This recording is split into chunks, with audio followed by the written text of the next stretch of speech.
Hello everybody, this will be the next fascinating interview coming to you directly from the American Academy of Dissident Sciences here on location in Las Vegas.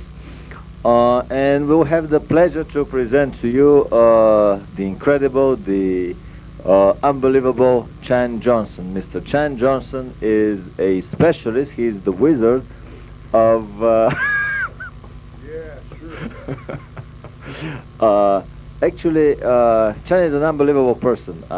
He traveled around the world as an army musician, gathering and collecting information on a lot of spiritual topics. He has a library that would rival the best libraries I've seen in this country in these areas. I was fascinated with the many hours of conversations we had together, and two rehearsals where I forgot to turn on the tape recorder, and we had about 1 hour of I wasn't going to say that. blank rehearsal. Anyway, the topic of today's tape would be, we will be talking about secret societies in Germany, and we would like to make a point that everything that we were told about German history and politics was a whitewash for the real conspiratorial levels of reality that were going on in World War II Germany. We'll be talking about the German secret societies, the Thule, the Vril, and several others. Then we'll be talking about the interface between these secret societies and certain alien cultures that were working together with the Germans before and during the war. Finally, we will be talking about the interface between these alien cultures and certain celestial level of, should I call it universal management, certain celestial presences on the planet, particularly the Agartha and the Shambhala power centers. And at the end we would cover some struggle between factions of the Celestial Empire, and as they reflect in the overall balance of power before, during, and after the Second World War. So, well, why don't we give the microphone to Chan. Also with us present is our Bielek, the co-founder of the American Academy of Dissident Sciences. And we are again on location with our garage sale $1.50 microphone and our little bit more expensive video camera of $200. But I decided that it would be a very good point to include Al in this tape, because in our numerous private conversations about his research during the Montauk Project years in the underground bases at Long Island, he encountered a lot of alien races that were working shoulder to shoulder with the government. Actually, his room down there, his office, was next door to the office of the alien boss of the project, which sounded very, very interesting to me. And basically, I will be giving a very important input about the interface between the terrestrial secret projects and terrestrial secret societies on the American side of the ocean, with the same aliens that probably were working together with the German secret society. So here's the microphone to Chan. Do you have a question, Doctor? Well, my question is, let's do a little very brief introduction about, well, the differences between what we read in the daily press and the actual reality behind it. How would you try to make a point to our viewers here that basically very little of what happened in Germany happened because of the way it was explained to us in the history textbooks and in the official academic sources? Well, there's been mountains of books written on the history of World War II, especially on the political issues and the fighting. But until recently, I haven't come across a whole lot that covered the magic. How did they phrase that? The magic politics of Germany. That it was actually an occult political society from one end to the other. This is extremely well. The magic socialism of Germany. Yes, that sounds right. We've got some material in books here that I can quote from, but basically my understanding is that Hitler and his henchmen went through a great deal of material, all the way back to Houston Chamberlain, who had written a book about Aryan supremacy and other factors. Let's see, there's a fellow by the name of Alfred Nordenholtz who wrote something called Scientology, which was a sort of an epistemology. He was trying to bring all these various sciences and disciplines together. But it has nothing to do with L. Ron Hubbard's Scientology. No, this was an earlier an attempt to do basically what Hubbard did. Yeah. Was join a number of disciplines and form some way to free man from that part of his reactive mind that was imprisoning him, keeping him asleep, so to speak. It's amazing, but there are a lot of strange corridors these guys went down. There was even a fictional book written by Boyer Lytton called The Coming Race. Now, he was very famous at his time as an author, having written the book The Last Days of Pompeii. But until this German thing came along and Hitler and these guys got interested, not too many people, I don't think, were aware of the book The Coming Race or Zanoni. Yeah. And it was about a secret race of super beings who lived inside the earth, and they were able to fly, and they had control of an energy called Vril, V-R-I-L. And the German chaps took this quite seriously. They really believed that there was such a place, and they spent a great deal of time and energy trying to locate an underground area with the supermen.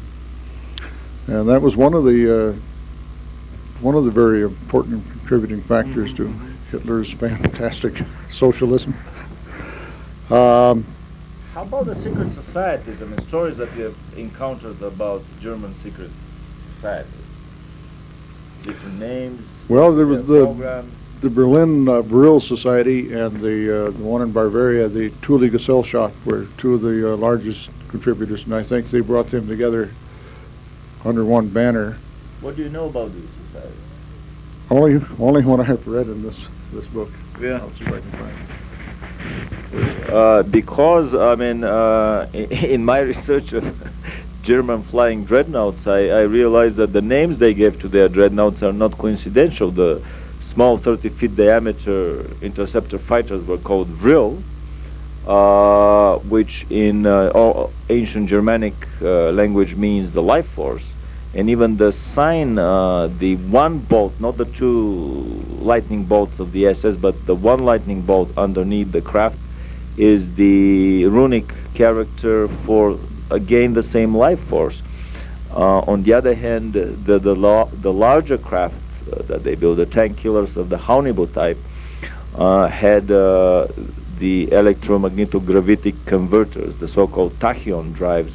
These tachyon drives were called the Thule tachyonators.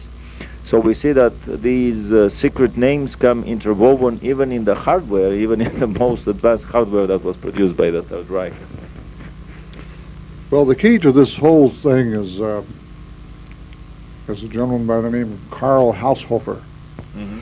And he had a great deal to do with this. He was, I don't know if he was the creator of geopolitics, but he certainly had quite an interest in this. And geopolitics, one world politics, basically the first swallow of the Bush's New World Order boys.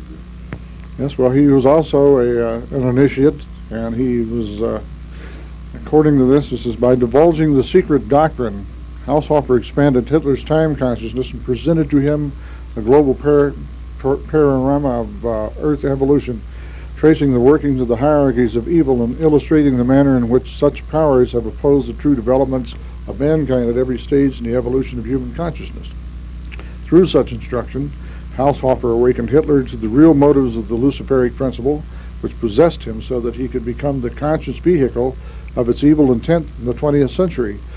Now, I had long, for a couple of years anyway, I've held the view that Hitler was actually set up to channel one of these Luciferic entities. If you've ever watched him when he was giving his speech, when he was up there on the platform, he was really into it. It's like he was possessed. And his eyes were basically as if they were made of glass. I mean, yeah, he was in a trance state. When he was finished, the guy was exhausted. His eyes would glaze over, and he would sort of have to lead him off. But when I got to listening to a lot of these modern channels or mediums that we have bringing all of this knowledge to us, I got the impression that this is exactly what Hitler was, and Himmler was a mule, which meant that most of the time he was sort of dead in the head until some entity came down and took over the body and used it for its own nefarious purposes. By the way, let's show to our viewers the book that you were reading from. This is The Spear of Destiny. This is by Trevor Ravenscroft. Fascinating book that we will talk about a little bit later on. It mentions also two secret societies from Tibet, the Luciferic order and the Ahrimanic order, from the two deep caves in, I guess, in Tibet, what it says here. And would this have anything to do with the Shambhala place, with the famous Shambhala place? Yeah, one was Shambhala and one was Agartha. So which of the two is the Ahrimanic and which is the Luciferic? It's probably the two sides of the same coin, but just for the sake of mental gymnastics. The Luciferic oracle was called Agartha and believed to be a center of meditation which concentrated upon giving sustenance to the powers. The Ahrimanic order was named Shambhala, a center where rituals performed to control elemental powers. Now, as I understand it, the Luciferic order agreed to help Nazi Germany, and the other group, the Ahrimanic order, turned away as they were involved with the United States and England. They flatly refused to... Through the Masonic lodges of these two countries. Yes. So basically we see the same pattern here in Germany through the Thule, through the Vril, and maybe even other secret societies that we know nothing about, as is usually the case, because there is always a secret society in the middle of a secret society, again in the middle of another secret society. But we see the same pattern that on both sides of the ocean, and the same is the story with the Russian secret police and their secret societies, according to the book Cosmic Conspiracy by Stan Deo, and in many other books about the infiltration of higher orders of beings into the security apparatus of the superpowers. Well, they didn't come by this knowledge easily. They made annual treks from 1926 to 42 and sought to establish contact with the cave communities and persuade them to enlist the aid of these two orders. So it took them that long to establish contact and get their agreement, and I guess gradually they came to, says here, a Tibetan community was established in Germany with branches in Berlin, Munich, and Nuremberg, but only the adepts of Agartha, the servants of Lucifer, were willing to support the Nazi cause. And a little further down it says, the adepts of Agartha were known in Germany as the Society of Green Men, and strong measures were taken to keep silence about their real significance. And they were also joined by 7 members of the Green Dragon Society of Japan, and somewhere else I read there were more orders involved in this thing. They came from all over the place. And, all over the globe. And the SS officer candidates were studying yoga and all sorts of fascinating story. Tell us the story about the SS men and the apples. Yeah, there was one reference I read to the fact that this guy would be in his SS uniform sitting there at the desk studying on the significance of half an apple, contemplating to find out what it meant, which is an old Zen Buddhist exercise, of course. But so basically, the whole philosophy of the Third Reich, the Nazi Party, the elite echelon of the party, the SS, and the topmost part of SS was influenced, was permeated, was basically following by the book these how should they call it? Magic philosophies. Magic philosophy, and they referred to this particular branch of the Tibetan culture as the Black Monks. As the Black Monks. And I believe Hitler had a regular audience with their head astrologer, the guy they called, referred to as the man with the green glove. Well, the Shambhala place is known to be in two dimensions. The material Shambhala are basically monasteries and caves where initiates, basically it's an invitation-only educational establishment, wherein the chosen ones from around the globe go there, a few people a year, not more than several people a year, to be initiated into the higher secrets of that order. But there is also a supermaterial Shambhala in the higher dimensions where these supermaterial Luciferic beings reside, according to this book here. You mentioned yesterday about Blavatsky's influence and her secret doctrine influence on the establishment of the philosophical doctrine of the Third Reich. There was a brief mentioning in... My understanding is that Haushofer initiated Hitler into the secret doctrine, that he was quite a proponent of that. And Blavatsky's secret doctrine. Yes. And according to Anthony J. Hilder, he has a friend living in Santa Monica who has on his shelf a leather-bound collected edition of the works of Blavatsky, and the edition is titled The Combined Works of Lucifer. It is also well known that late 19th and early 20th century Blavatsky established the Luciferian Society, which later, for obvious reasons, I mean the name was too obvious, changed its name to the Lucis Trust. And these days it is the Lucis Trust that is the printing outfit of the United Nations. Talking about the, how should I say, the incorporation of a chapel in every major American military establishment or a Navy ship, or even some of the universities have different chapels on their campuses. But I heard that in the United Nations there is a meditation room, so we see here a kind of a quiet movement away from this established tradition. Anyway, back to the Blavatsky's influence.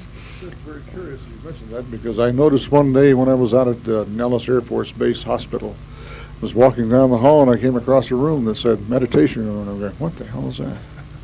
I mean, oh, no, it couldn't be. And we don't have to forget that the land for the United Nations and probably the money for the building was donated to the world by the Rockefeller Foundation. So we know who is pulling the strings behind the scenes. So back to the German secret societies and to the interface of these secret societies with some higher levels of alien and supermaterial beings. Can you tell us about some other sources of reference that you have encountered? Well, the two of the most common, I guess the most information is Morning of the Magicians, was printed a few years ago. This is the other way around. The Morning of the Magicians by Louis Pauwels and Jacques Bergier, if I'm correct about the pronunciation. And the other one is Spear of Destiny. the Spear. The other one is called The Third Reich and the Occult, which deals with the Catharian side. Cathar, would that be the way to pronounce it? Which I believe had its origins in France and with the Teutonic Knights. I understand they had a group called the Anunnaki that traveled all around the world, digging up everything from caves in the southwestern United States to anything they could get their hands on that would give them some insight. Basically, what I've gathered from my studies is that they were looking for a way to bring the Superman, the German soldier statesman, up to a level of the Superman, because they wanted to interbreed with these with this new what do they call them? The Untermensch, the guys from out of the earth. And Untermensch from the inner earth. The inner earth, yeah. Whoever was better prepared, they felt, would be the one selected by the Untermensch, the Ariani, I think they refer to them as nowadays. The Ahnenerbe was the giant German genetic research program. Up to fairly recently, I thought that this was just a simple Mendelian selection program of selecting the best-looking German brides and the most eaglish-looking SS men for arranged marriages on an assembly line through the SS machinery. But it is obviously a lot more than that, up to the point of genetic research institutes in the concentration camp doing horrific genetic experiments. About these expeditions that they did all over the world. For example, I heard that they sent many archaeological expeditions to Tibet from the German universities. I thought so far that it was pure academic interest that sent these expeditions. It's obviously a lot deeper than that. There were major philosophical and religious reasons for trying to establish contact with these supermaterial beings in Shambhala and Agartha. Anyway, the Germans went to the monasteries, brought a lot of writings, copied what they could, translated. There was a major translation effort.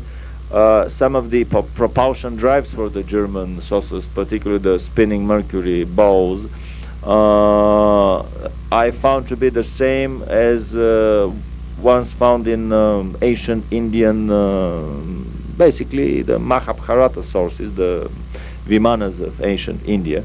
There was a major effort of the Germans to incorporate elements of the Eastern cultures and traditions and information. I mean, these caves in Tibet are full to the top of information. The monks can just hardly keep up with it. They are basically preserving it for posterity without being able to go into the voluminous volumes waiting there. I was just thinking, I was trying to remember there was the name of another fella, Hans Herbiger, with his Welt Eislehre, his strange Fire and Ice, yeah, very strange viewpoint of the universe, the universal cosmogony, and I believe this guy was a crazy man. He wanted to push out all Judeo-Christian science, as they called it, and put their magic universe reality in its place. Well, according to the Harbinson author of the Genesis book, Hans Herbiger is the inspirer of the whole German drive to the South Pole.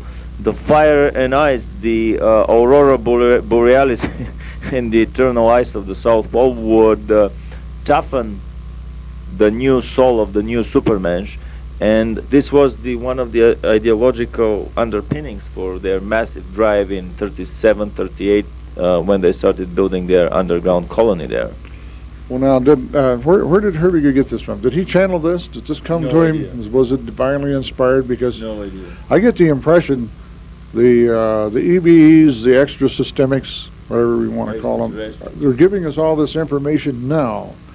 And I feel that the same information was given to, Herbiger, and he distorted it somehow. It got kind of screwed up someplace because it doesn't make a lot of sense. But if you look at it in the light that he might have distorted what he was told, then it all makes sense, because now we're getting pretty much the same thing with better channels, better educated channels, and we're getting it straight.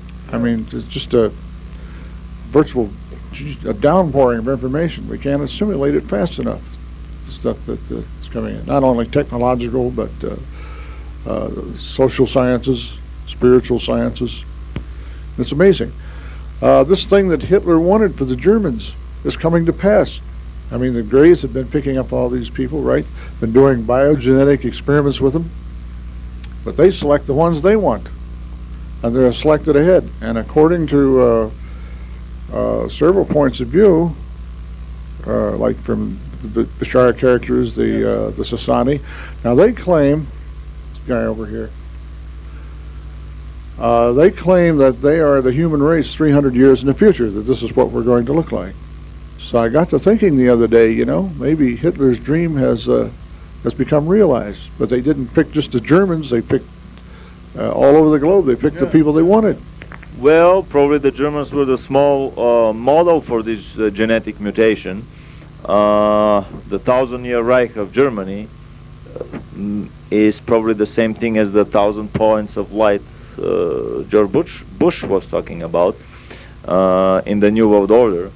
According again to Anthony Hilder, who brought us the brilliant LP trilogy Illuminati CFR about 15 years ago, Hitler wrote a second book, which you've probably guessed it correctly. The title of his second book, after the Mein Kampf book, the title of the second book is The New World Order. I have a feeling that all throughout the last 1 century, the Illuminati have been trying over and over again, under different colors of the skin, basically the same idea, the same principle, to create a brave new world order with the communists of the First International of Karl Marx and Friedrich Engels about 100 years ago, with the Bolsheviks of Lenin's revolution, then with the fascists in Italy, with the Nazis in Germany, with the communists of Eastern Europe and Russia after the war, and finally with the New World Order boys of George Bush. This is the same idea over and over again, covered up behind different names in different nations. Not only the political structure of society, but also the coming under the surface projects for genetic manipulation, genetic upbringing of the human race, upgrading of the human race. And I don't think that what happened in Germany is an isolated phenomena, and I don't think one iota in these constant rattlings about the threat from a Fourth Reich reoccupying the world, of the Fourth Reich penetrating the CIA. It's not that the Fourth Reich penetrated the CIA, it's simply that the highest echelons of the CIA have always been the best colleagues of the highest echelons of the Gestapo and the SS during the war. I mean, CIA was not created during the war, but the highest echelons of the American secret societies, of the Illuminati and beyond and above them, have been in the best of cooperations with the highest echelons of the Nazis and the Russians after the Cold War started. So back to these secret societies and the alien cultures. Any other references that you might have gotten about alien cultures taking part in this process? I also remember that we talked about Hitler. What were his ideas about the new race? If you can remember these references that we were talking about. If I can remember. Now, and because obviously this process goes on in the 4 corners of the globe. These are not isolated phenomena. All throughout centuries, secret religious cults, secret societies, hermetic schools of thought have been quietly in contact and cooperation, basically under the tutelage of subcontracting alien races, subcontracting for even higher levels of celestial management structures. And very often the seeming struggle between the different factions is just the built-in gradient of difficulty, but basically the two factions serve the same ends. it was not the communists and the Nazis battling each other in the Second World War, as Anthony Hilder calls them, the communazis. It's basically the left hand of the secret terrestrial government, global government, battling the right hand, battling in quotes. And through this quote battle, they were furthering the interests of the secret illuminated elite. Well, down through the ages, I suppose, with all these various secret societies, such as the Golden Dawn, there's been talk about meetings with demons, because, you know, this was a very superstitious age in the 1700s, 1800s. The science hadn't quite come in real strong yet. And, well, for example, there was a fellow, Samuel Mathers, who was the founder of the Golden Dawn. And he claimed to have had communication with these unknown supermen and to have established contact with them. And he wrote it in his manifesto addressed to the members of the secret order in 1896, which is quite revealing, because demons or spacemen or guys from under the earth, I mean, you know, there was somebody there that they communicated with that grabbed their attention. I mean, they were very impressed with them, evidently. They must have had powers that man doesn't possess. Well, obviously, man, this is the part of the game. Actually, this is how the game is played. You materialize down among the earthlings, do a few tricks, and they would follow you till the end of their lives. Well, there was a fellow Rauschning, who was the mayor of Danzig, who was quite close to Hitler, I guess, in the 20s before he came to power. And Hitler had met a lot of influential people with money. And one of them that he confided in was this fellow Rauschning, who must have had an awfully good memory or rust to put down in his diary what Hitler said, because he said some, for the 19 and 20s, some pretty alarming things that could have easily been misinterpreted. And one thing I recall here was a quote where he said, Hitler told him, says, "The new man is living amongst us now. He is here," almost triumphantly. And he says, "Isn't that enough for you?" He says, "I will tell you a secret. I have seen the new man. He is intrepid and cruel. I was afraid of him." And uttering these words, added Rauschning, Hitler was trembling in a kind of ecstasy. And then he related another story, which was told to him by a Dr. Achille Delmas, who was a specialist in applied philosophy. And this is pretty amazing if you consider it. This is a person close to Hitler told me that he wakes up in the night screaming and in convulsions. He calls for help and appears to be half paralyzed. He is seized with a panic that makes him tremble until the bed shakes. He utters confused and unintelligible sounds, gasping as if on the point of suffocation. The same person described to me one of these fits with details that I would refuse to believe had I not complete confidence in my informant. He says Hitler was standing up in the room, swaying and looking all around him as if he were lost. It's he, he groaned. "He's come for me." His lips were white. He was sweating profusely. Suddenly he uttered a string of meaningless figures, then words, and then scraps of sentences. It was terrifying. He used strange expressions strung together in bizarre disorder. Then he relapsed again into silence, but his lips still continued to move. He was then given a friction and something to drink. Then suddenly he screamed, there, over in the corner, he is there," all the time stamping with his feet and shouting. To quieten him, he was assured that nothing extraordinary had happened. And finally, he was gradually calmed down. After that, he slept for a long time and became normal again. Now, that's pretty wild. I mean, you read all the stories about Hitler, how controlled he could be, or at other times dramatic, and then flying into demonic rages. It's kind of unusual. Well, for anyone who has seen documentary films about channeling, about how should I say, possession of one being by another, and also programs on abduction. Oh, I mean, these are so common signs of one being trying to enter into the other, simply working out the the formula for controlling the other being. We were talking yesterday about a particular personality that may have been channeling directly through Hitler, one of the splinter groups of the aliens that have been here under the planet, under the Giza pyramid. That was in the Billy Myers notes, the last two books, messages from the Pleiades. Mm-hmm. I'm not quite sure who was talking to Billy, if it was one of the men or Semyazi, but basically what came out of it was there's a group that lives beneath the pyramid of Giza. They asked Billy Meyer what does he know about the Thule Society. Probably they wanted to see whether the Thule Society was associated with the Pleiadeans or what.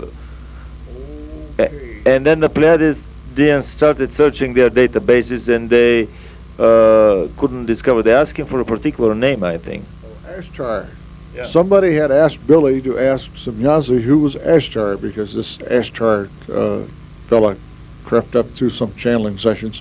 And Ashtar Command has been claiming that they are also Pleiadians, and they are here to evacuate the planet and so on. I mean, it's very well known in a lot of publications in the last 10 years. Somewhere I have a slip of paper with the first, I think through radio, he made a comment, and I've got that. I have to dig it out, where he announced himself to the world. But getting back to this other story, Billy had wanted to know who Ashtar was, and I think Semyazi said that they couldn't find any trail the guy had left, but they'd check into it. So sometime later, she came back, and the question came up again, and she said, yes, we located Ashtar. At first they said the trail only led to the Thule Society in Germany, and that's as much as they had gotten. They found out that the guy's actual name, symbol, was Ruziak, and then he was related to a fellow named Kamagol, who was Kamagol. Kamagol, Kamagol the second, I believe they referred to him. Ruziak was an earthling, a member of the Thule Society. No. Or a super material being. The group that lived under the pyramid, he was a part of that.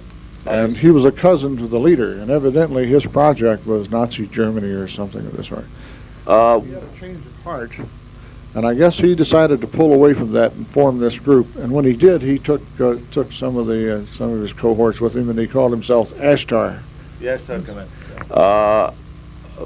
I've been talking about these Giza Intelligences as the arch enemies of the Pleiadians. At the beginning, I thought that these are the little greys.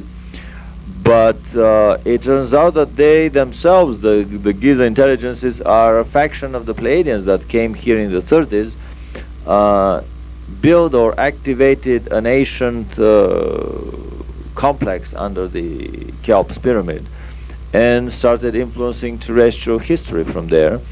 So here we come again to a very direct interface between the Thule Society and alien beings, but not of the high angelic or celestial level. The Giza Intelligences are as material as probably the Pleiadians. They are plus minus few steps of evolution, but basically in the same mortal in the flesh stage of development. I remember also in the fascinating book Cosmic Conspiracy, where Standeer talks about the FBI boss Hoover trying to pinpoint the 10 members of the Illuminati Politburo. And they pinpointed 8 of them, but the other 2, and literally these are the words in the text, they were bordering on the paranormal. And it's not bordering, but they were paranormal. Probably these were either alien beings from a resident faction here on the planet that were beaming down and then up for the session. So they couldn't trace anybody living in and out of the building, but instead of 8, they had 10 people for every sitting. Or they may have even been some super material beings of the angelic order that simply materialized for the session and then dematerialize.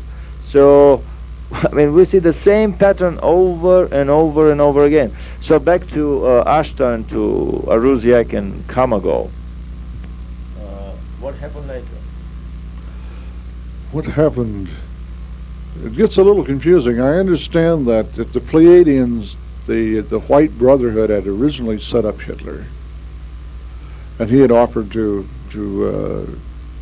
fight for the good cause, to bring the Aryan people back again, to get rid of some of the people on the planet, to bring the population down to manageable levels. Mm-hmm. And then, according to Billy Meyer's Pleiadeans, what they told Billy was that Hitler and some of his top leaders were influenced by the B'Phath in a negative way, and the whole program was screwed You up. mentioned B'Phath here. What does B'Phath mean? According to Billy Myers, that was the name of the Giza Intelligence. It was called the B'Phath.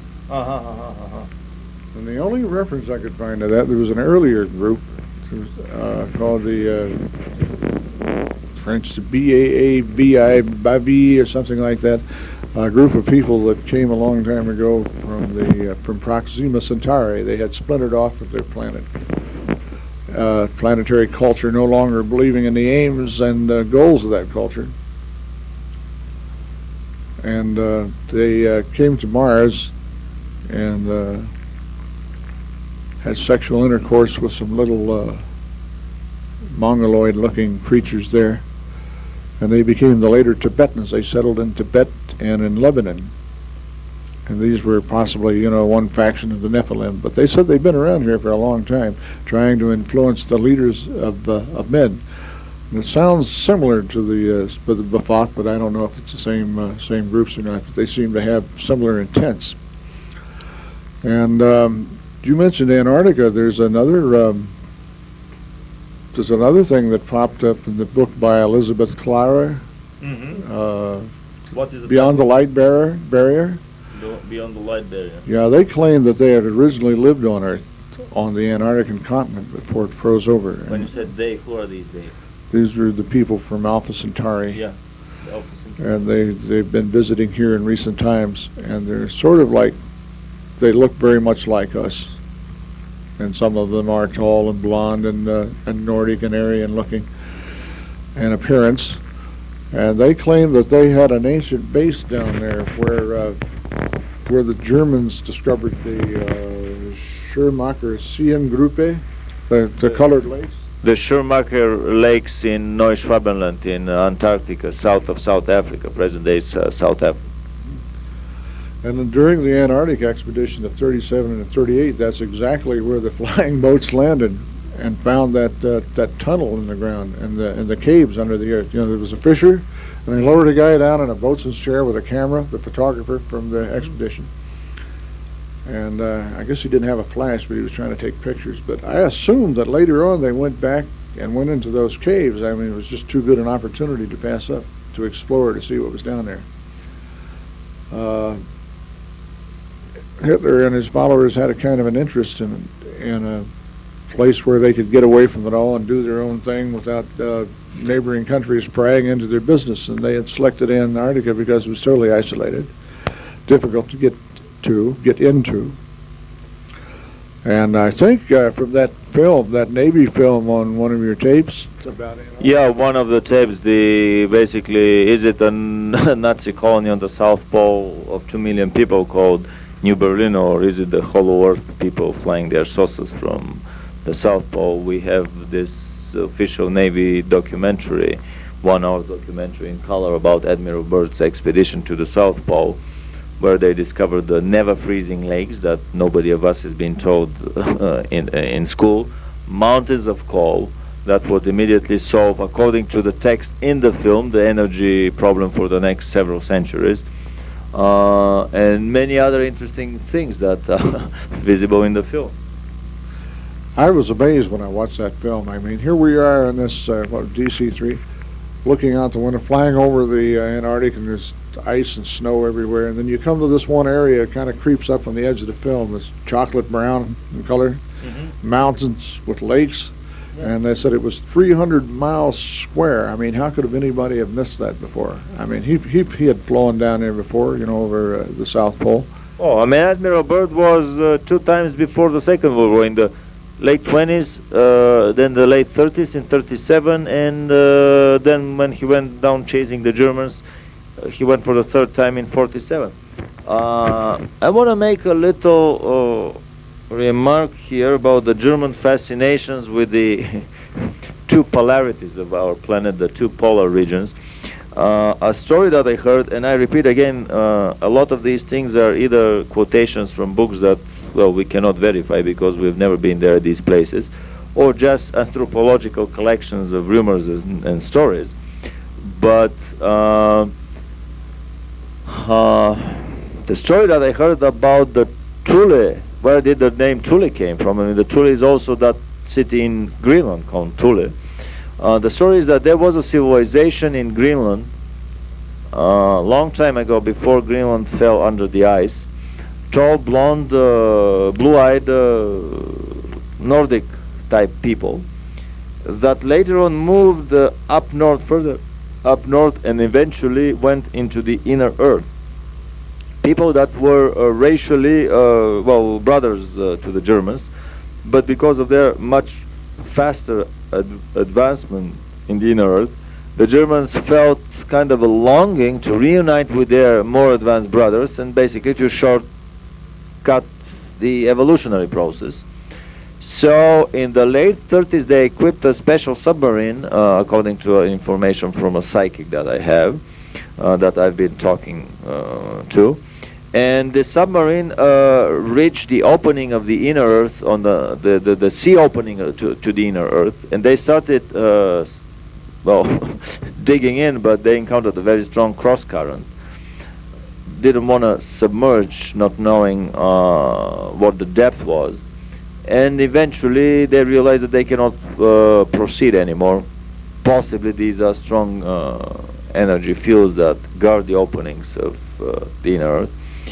Later on, in 42 or 43, they equipped an anti-gravity cigar-shaped device piloted by 2 people, 2 pilots, and were able successfully to penetrate the south polar opening to the inner earth, the land opening to the inner earth. And of course, probably they were allowed by the inner earthlings to get in, and they landed there and established some contact. Another rumor recently that I heard is actually the city New Berlin is not as much in the underground of the South Pole, but inside the inner earth itself. It's not an underground city, but it's a normal city with, according to stories from the inner earth, there are trees and rivers and basically everything that we have here. It is down there. As we know from many other sources, the earth is a multi-dimensional reality. There are other realities and other civilizations living on this planet, just few split seconds forward or backward in time. Billy Meyer has been talking about a race of 1 feet tall small creatures, and he even produced the footprints of these creatures at the local conference here, that live in another dimension. Stories about the Gulliverian travels in the Lilliputian land may be very true. Maybe someone was taken to the Lilliputian land and shown, just for the purpose of education of our race. We cannot cross from our reality into theirs, into their dimension, but these little creatures have the ability to come into our reality. So immediately all these folk stories about the little people, about the forest people and so on, may be all true. And not only this reality of small people, but I've heard also stories of other reality that has a peaceful society with earthlings like we are, anatomically, but on a socio-cultural level of basically 16th century peaceful medieval community without any wars. So parallel to these stories, many Indian legends talk of several earths moving together in a package in different realities.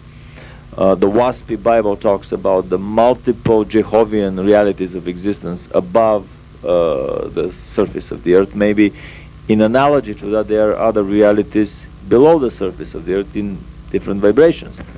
So it is not that easy to basically discard all of these stories. Well, now, I've been pretty open-minded about this UFO thing, but little fairies, no, I kind of draw the line. I refuse to believe in fairies.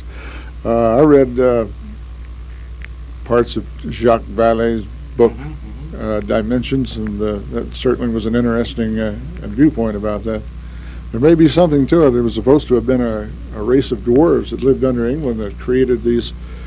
They were quite advanced in metallurgy, and they had created these beautiful swords with holes in them that would sing when you would swing them through the air. And they had caches of gold and everything, which William the Conqueror supposedly double-crossed them and took the gold and sealed up their little kingdom down there. But it was unearthed in recent times under this Englishman's estate. They actually found records written in ancient Norwegian that this was the case, that had actually occurred.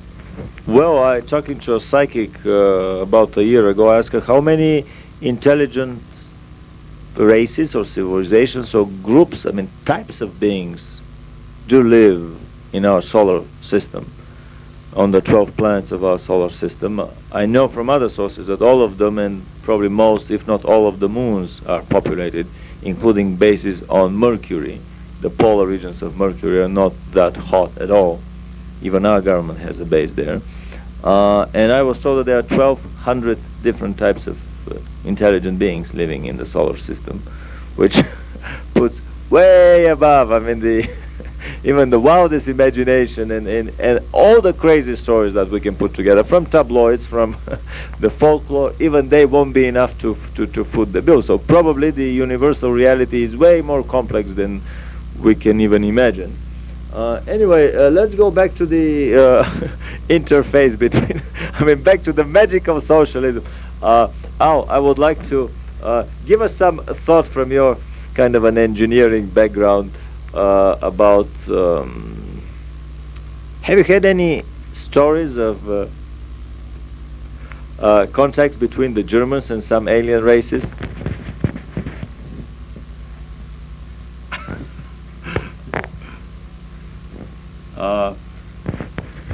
Talking to me?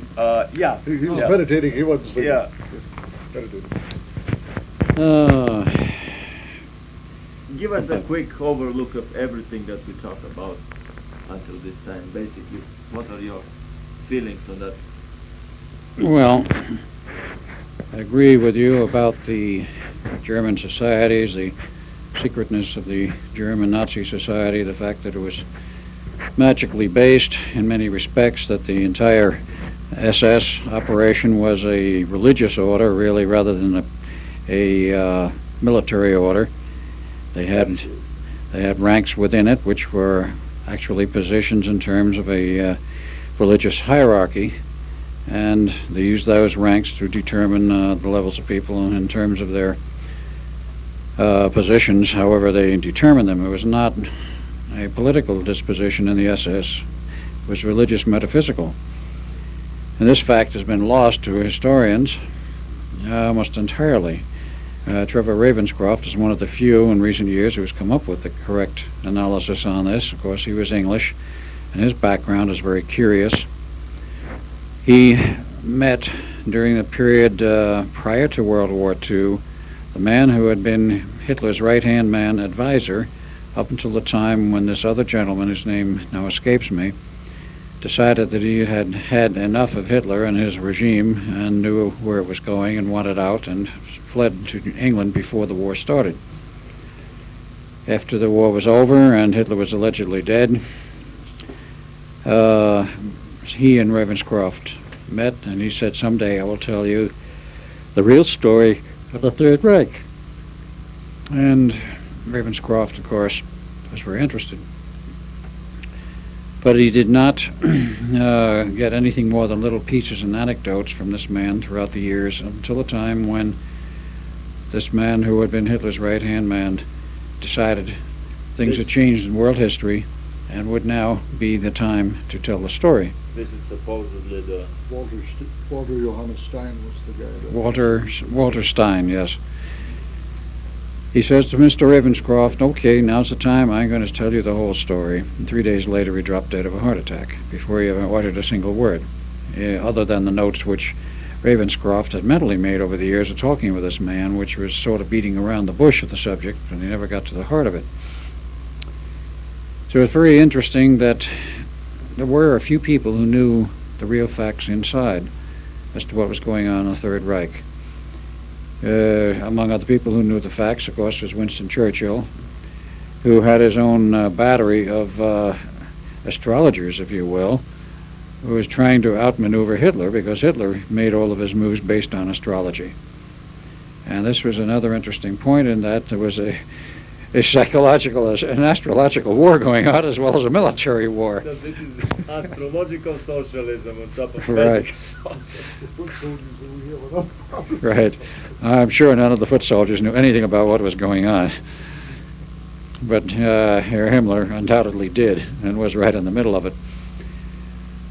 It is interesting because here was Hitler, who was the head of a very powerful nation, and who was very thoroughly steeped in magic and symbolic magic and, of course, other aspects of magic under basically the Luciferian group.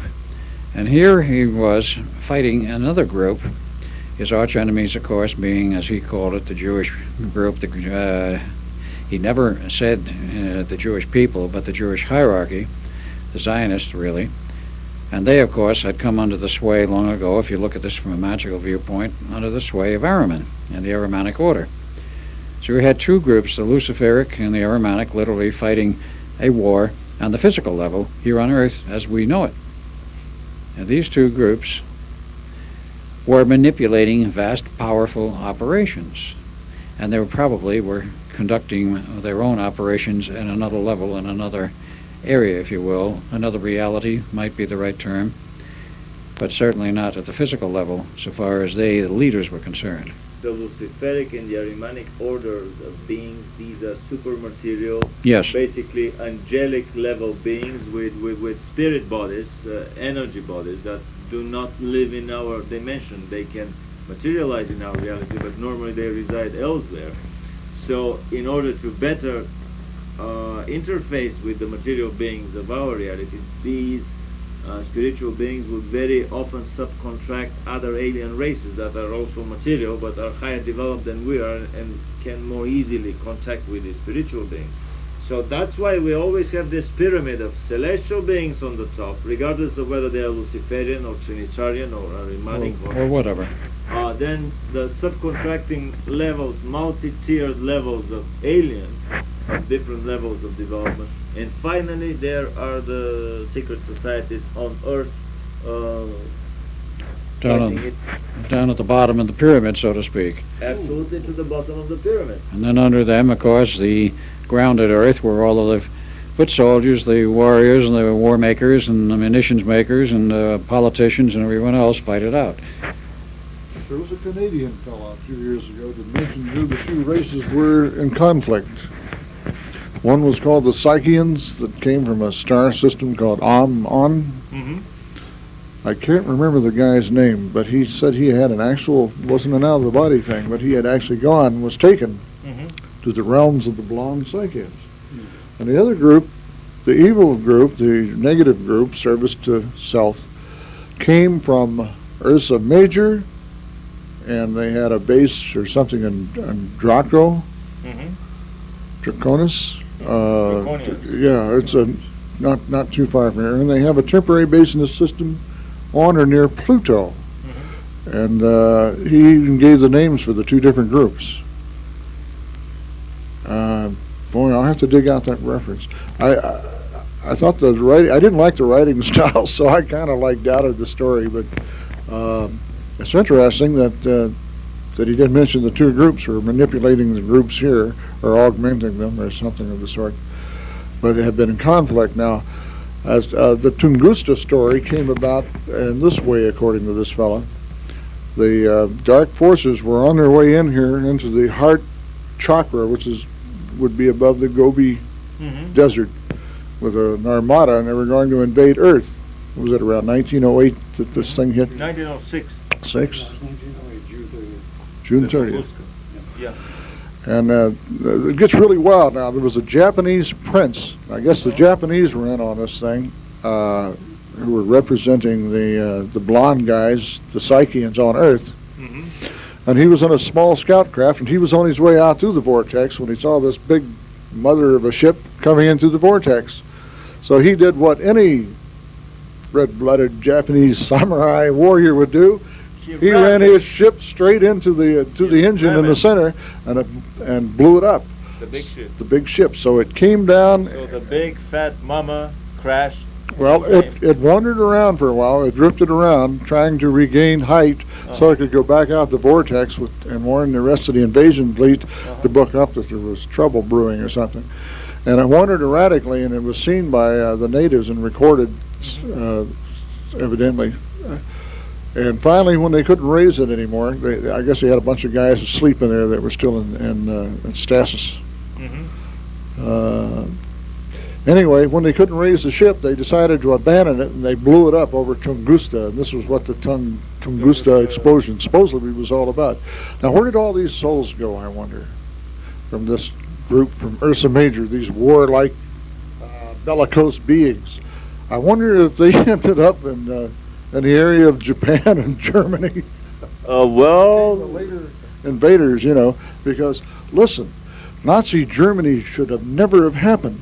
Time was out of kilter there, I feel. Something had happened to time, and these guys appeared out of nowhere, probably in the wrong time. I think this was about 2,000 years late. I think they were 2,000 years late on the time scale coming in here. It was supposed to be an earlier invasion.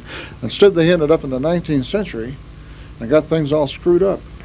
I mean, according to Billy Meyer, wherever you crash your ship, your soul remains to reincarnate on that planet.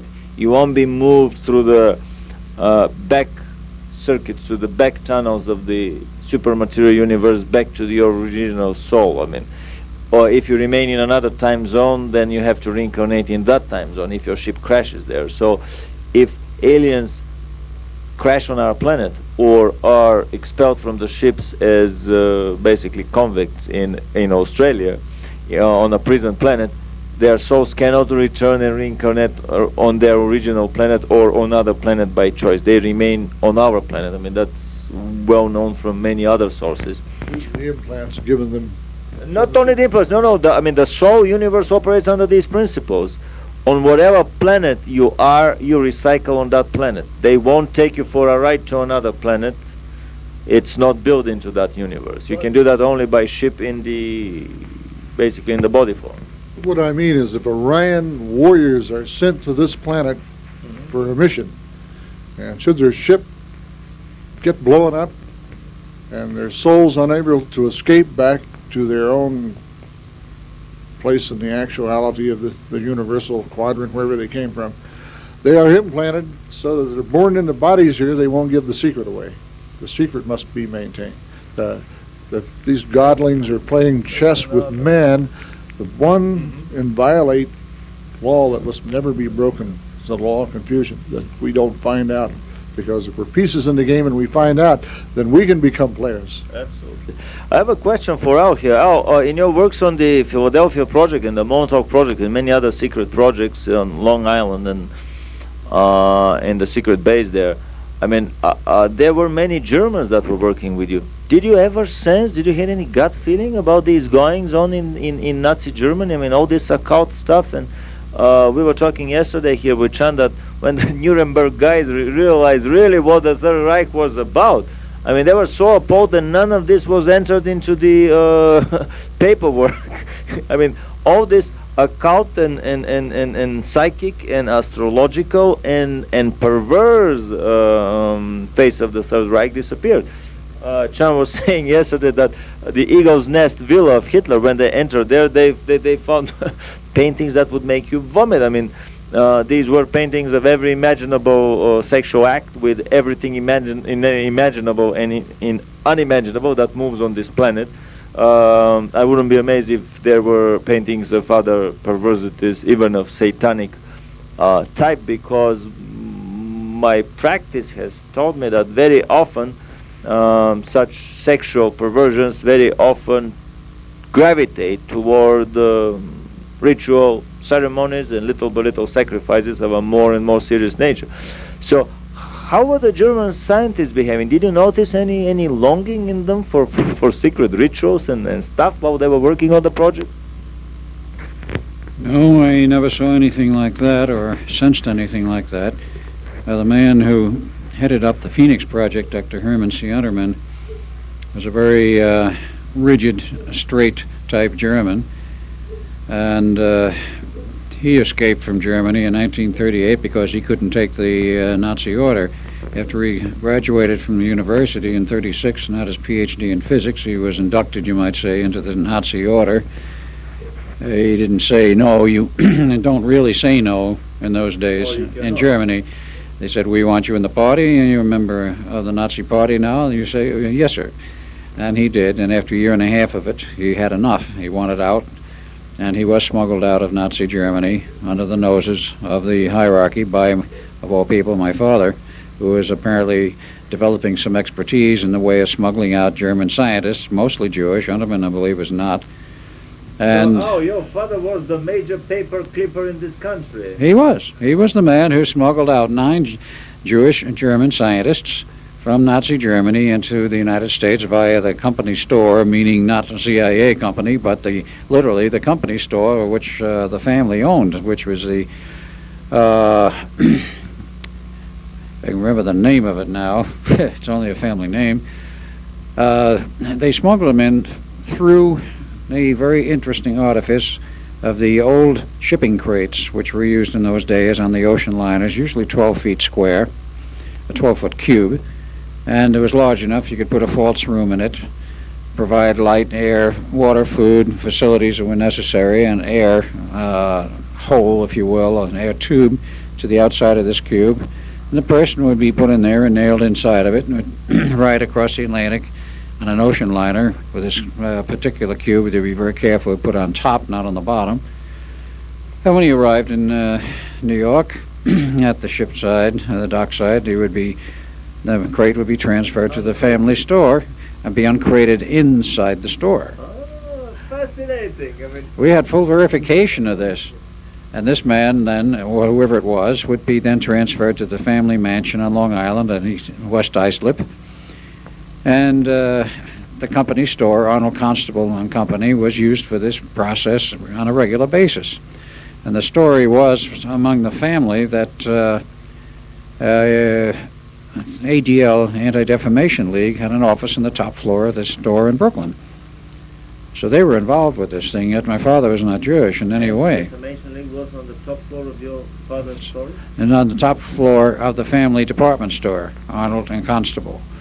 Now, the history of the store and the family is rather obscure, but we do know that Arnold was an Englishman who came over from about 1855 from England, started a department store chain in New York, which was most successful, and after a number of years he invited his old friend, and was a friend, not a family relationship, by the name of Constable, to come over and work with him in the family store, in the chain, and they built a chain of stores in the New York area. They were very well off, very wealthy. And the connection with our family began sometime around the latter part of the 19th century, when Auntie Arnold, whose original name was Cameron, in a double wedding ceremony, she and one of the other people on the island married the Arnolds, a son and a daughter. It was not, of course, the original Arnolds. And in the double ceremony, she became an Arnold, and father, when he was raised by Auntie Arnold, because of the fact that his father died, that is Edward Cameron, when he was about 5 years old from a gunshot wound in the home. Nobody knows for sure to this day whether it was an accident or a deliberate. Anyway, he was raised by Auntie Arnold. And in some manner, he became heir to all of this. He adopted the name Arnold. He did not legally change it. I've checked this. So basically your father has been associated for all these years, from my viewpoint, with secret operations run by the Navy, run by... Absolutely correct. By the government, basically as a private outfit. What the Wackenhut company does these days for guarding certain installations, and many other companies provide similar Yeah, services we've in never- every other field. Obviously, this has been a tradition, a long tradition here. I don't know the history. No one in the family seems to know fully the history. We don't even have the records of when he went in the Navy or how he came out, other than the fact that the town historian in Islip Bayshore area knows that he did leave the Navy in December of 1929 with a heart condition. He was mustered out and given a pension, and he never worked a day in his life again. He did have a heart problem. So back to the, to the Germans that were working on these projects, because my feeling is that basically half of the scientists, maybe 2/3 of the scientists in these super advanced projects here in the United States were Germans. Probably true. We know this to be the case insofar as both the Philadelphia experiment is concerned and many other projects that followed on. If you remember... Have you ever had conversations with them about particular philosophies, about were they strong into some philosophy? Because here we are talking about the Germany being basically Germany. Here's the problem in trying to track that down. When I was living under my original family name, and the real name of Edward Cameron, and was part of that project, and before I became part of that project, of course, and was just running around with the family and seeing Father once a year at Christmas and so forth, and I was going to school, I was not interested in any way in metaphysics or any of the secret society stuff or anything of this nature. I was just a happy-go-lucky guy who, along with my brother, were going through college and getting our education, and when we joined the Navy, by Father's insistence in September of 1939, we still maintained that status, and we went in the Navy because we were asked to, and we became part of the project. And of course, off hours before the war started, we were out chasing women all over the place. I mean, we set records among ourselves as to how many of you chased. We followed our father's footsteps in many ways. He was quite a skirt chaser himself. He had 6 wives. And nobody knows how many sons and daughters by illegitimate operations, you might say. So we are still, the legends still run in the family, the cousins now, and the offspring of father's exploits. But the unknown side of Father was that he made connections with intelligence, and he smuggled these people over, and we don't know how he made these connections. We know he knew people in Europe, because in the Navy he undoubtedly went to Europe. Was he a member of secret societies, Masonic or other? We have no knowledge whatever that he was a member of any society or group, and I don't think to this day anybody in the family knows whether or not he was connected with the Masonic order. This would be a good starting point. Yeah. This has not yet been researched by me because my time back east is limited, and my, shall I say, ability to talk with the known family members of the cousins and so forth. I have never talked with them about this subject because up to the last time when I saw them, I, as Al Bielek, was not considered a member of the Cameron clan. But my brother has finally broached it to them that I am a member of the clan, and it's caused no little disturbance. Any case, something like that. Well, there's no family fortune left. That disappeared. So, I mean, let's go back to the occult, to the mystical. See, my interest in metaphysics stems from Al Bielek, roughly from the age of 5. And I had no knowledge at the time, and was Ed Cameron, that Dr. von Neumann, for example, or any of these other people had any such unusual connections. Now, most of these people were brought over. They became not part of the Philadelphia experiment. Von Neumann came over on his own in 1930, as did some of the other members of the staff at the Institute. And it is very possible some of them were members of some such secret orders or had connections in some way, but we don't know this. Another man who you would have to look at as being a potential member of such secret orders was, of course, the man who developed the atomic bomb later, and that was Dr. Oppenheimer, J. Robert Oppenheimer, who von Neumann knew very well. Oppenheimer had some strange ideas and strange connections, and of course he was accused in the mid-50s or early 50s of being a communist or a very strong communist party sympathizer.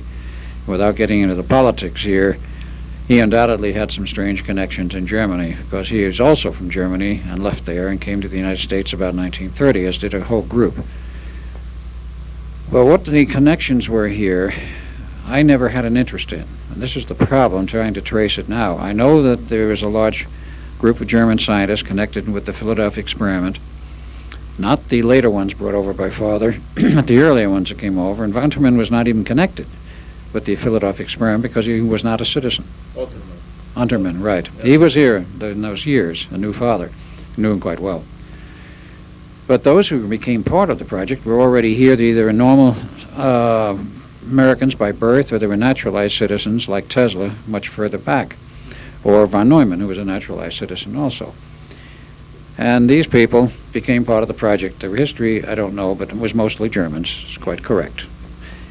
Now, in terms of the Phoenix Project, there are even more Germans involved. And that Phoenix Project, the essence of the Nazi connection became more obvious, because there we had all of these former German scientists, many Jewish, some not, who became part of the Phoenix Project, and the money was provided from the old Reichsbank funds, which have been lost in Germany in 1944 in a railroad car crash. Well, where I'm driving at is, I mean, so much hardware and science was incorporated from Germany. Yes. Wasn't there any attempt to incorporate also all these mystical and magical and philosophical structures that existed in Germany? In the secretive levels of these highest scientific echelons that they've been working with? Well, I'll have to put it this way. I saw no evidence of it as Al Bielek, and as Al Bielek I was very much in metaphysics in the project. Now, there was a very heavy metaphysical aspect to the project, meaning the Phoenix Project, involving the use of psychics and so forth. But I did not see evidence of a hierarchical connection involving any secret societies. That could have been there, but if it was extremely well concealed. It always is. Right. And if that would be strange that would be there, and I would not be knowledgeable about it because I was the psychic director of many areas of the Phoenix Project. Duncan was heavily involved in that aspect of it. Father, of course, was in the background. He knew all about the project. He died in 1981 before the project crashed. And his connections with Unterman are well known, but what other connections existed, there is still no evidence of or data of. The connection with the, shall we say, the metaphysical and mystical side took place from an off-planet connection, because a large part of this project was run by aliens, and they were the reptilians. Again, back to the Orion complex, and of course the Draconians, who were the 7-foot Draconian reptilians, the so-called royalty of the reptilians, if you want to use that term. They had very strong and heavy metaphysical connections with all kinds of things, as well as their direct physical connection. And the metaphysical scientific knowledge they had, speaking of both as a unit, was used to manipulate humans, human souls, and do things of this nature. They knew exactly how to do it. They taught our government, the United States government, in terms of the secret intelligence operation, CIA, NSA, et al., how to do these things. This is fascinating. Let's backtrack a few steps a little bit, because I remember discussing with you many times before possible connections in Nazi Germany between the Nazis and other alien races. Do you have any knowledge to that end? Yes. Very definitely there was a connection. Now, if you go back into the history of alien contact on this planet, there is a history which I fell heir to. In fact, somebody gave it to me, which is, of course, an outline and not the full history. The earliest concern with alien contact with Earth that came to the notice of a government administration was under the Grover Cleveland administration in the United States in 1887. And about the same time the British became aware of this, formed their own research group, and the two merged in 1897. And they set up research facilities in secret, very much in secret, of course, to examine alien visitations to the Earth and what it might mean, and, of course, the fact that they knew at that time, not in large numbers were the aliens here then, but they were here. 1897, the first SETI program, secret government program, 1897, almost 100 years ago. That's right. It's actually 1887 was when it began, and it was 1897 the British and American operations joined. Now, you go on, without going through the whole chronology, because I don't have it in front of me, In the early 30s, when Roosevelt became president, he became concerned with this problem. And he, of course, with his connections and knowledge derived from Tesla, because Tesla was a very good friend of his, and he called Tesla down to Washington about 1933 and asked him what he was doing. And of course, he knew about the project, the then ongoing Project Invisibility. He also knew that Tesla was a man who had been heavily involved with, as Tesla admitted, in alien communications for his radio equipment, which he had built through his connections with RCA. He designed all of the super-sensitive RCA receivers for overseas communications. That is, Tesla did, and RCA built them. Transmitters, Tesla was not interested in. They were off the shelf, so to speak, and were readily available. But in any case, discussions with Roosevelt centered around the fact that Tesla had been communicating with alien races, and Roosevelt was very interested in it. He was into metaphysics, and most people don't know this. And he wanted to talk with some of these aliens. And Tesla arranged it. And the talk got down to the point where Roosevelt wanted to meet some of them. And this was again arranged partly through Tesla, but also, unknown to me until very recently, Roosevelt already had connections established with these secret research groups involving the aliens, and they met with the aliens down in, of all places, Panama, in the mountain ranges. And a base was set up there, and later on was agreed to set up bases for the alien operations under Roosevelt's regime, before the agreement that was made later when the mass invasion came in the early 50s, when Eisenhower made another agreement, a follow-on agreement. Roosevelt made contact with these aliens. Tesla recommended that he deal with the Pleiadeans, as he considered them honorable, but he said there are other groups I've talked with. Roosevelt insisted on talking with at least one other, so Tesla recommended the K group, the Kondrashkin, who now, from my analysis, turn out to be the Blue Grays, who were known by apparently several names. So he made his meeting with both, first the Pleiadians, secondly the Kondrashkin, and he made the agreement with the Kondrashkin. The Pleiadians were rejected at that time. They knew at that point, from their own knowledge and their own ability to time travel, that the die was cast. There would be a world war in the near future involving most of the countries on Earth between the United States and Germany. The Pleiadians were rejected by Roosevelt, then went to Nazi Germany, approached Hitler, and said there's going to be a war. So I'm paraphrasing, of course. I don't know the exact words and what happened. Saying, in essence, there's going to be a war in the future. We are concerned about the survival of the Aryan people whom we have helped to create genetically on this planet. You are just championing the Aryan race and their survival and so forth. He says, we will help you technically because you're going to lose the war otherwise. And we don't want to see all these Aryans killed. So we will give you technical help and assistance. And so Hitler said, sure. Well, what do you want? And he says, we want very little. Actually, all we want is to see that in your handling of the racial problems in Germany that you go easy and take it easy in terms of dealing with the Jewish problem. He says, we know you got a problem in terms of the politics and all of the things we're involved without getting involved in this whole thing. Hands off of any rough stuff in terms of the Jewish people.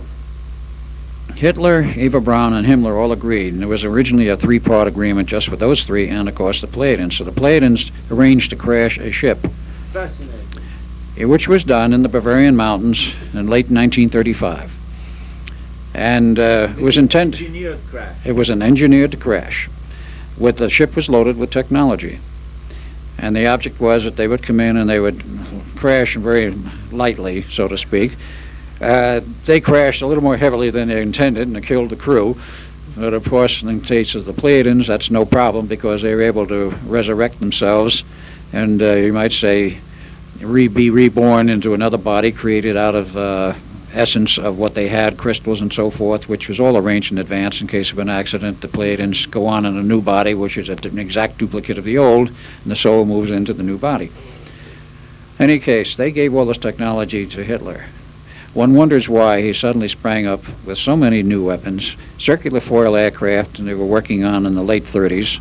Just a second, let me and I mean, it's fascinating because what I've been digging into German hardware, and I've discovered dozens, maybe hundreds of machinery that came out of nowhere, that had absolutely no precursors, and for 50 years afterwards both superpowers have been trying to regurgitate them, and still half of them have never been tried later on.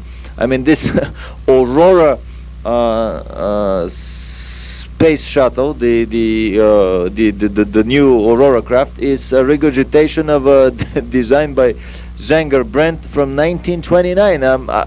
I was suspecting for a very long time that there is some alien connection, some alien reason for this cornucopia of incredibly advanced weapons that the Germans built, and here is this connection. I'll give another example. I'm sure many people who are aircraft buffs remember the belated B-58 Hustler supersonic bomber built in the United States in the late 50s.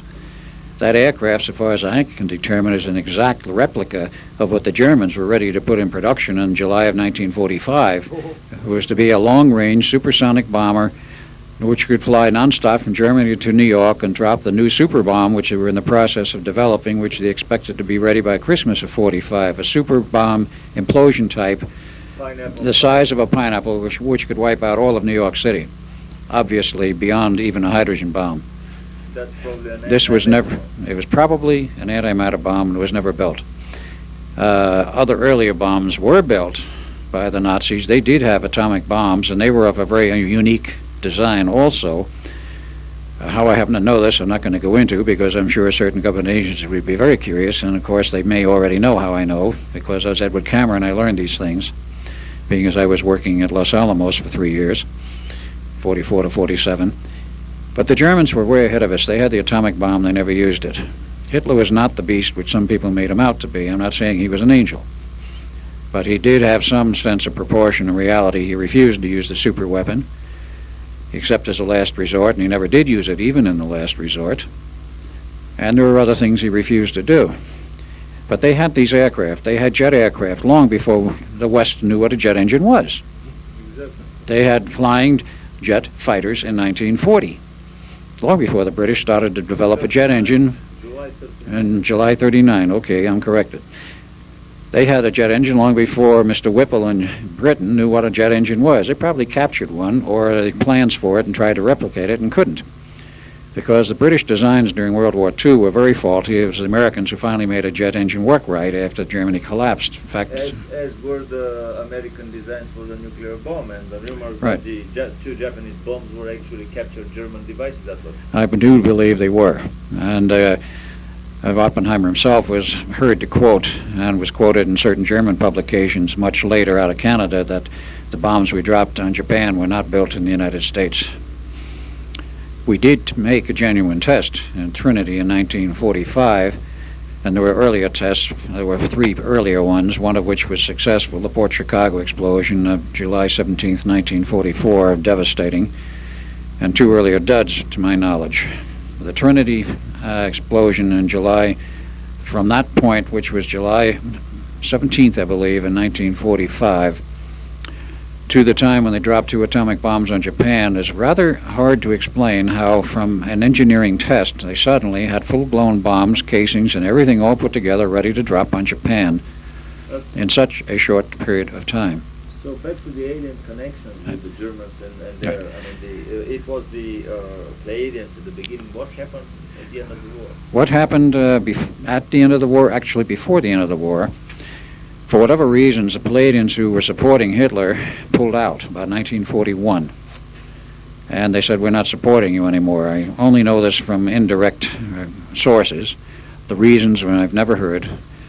But I heard another curious thing, which comes again through another CIA connection, I should say an ex-CIA connection.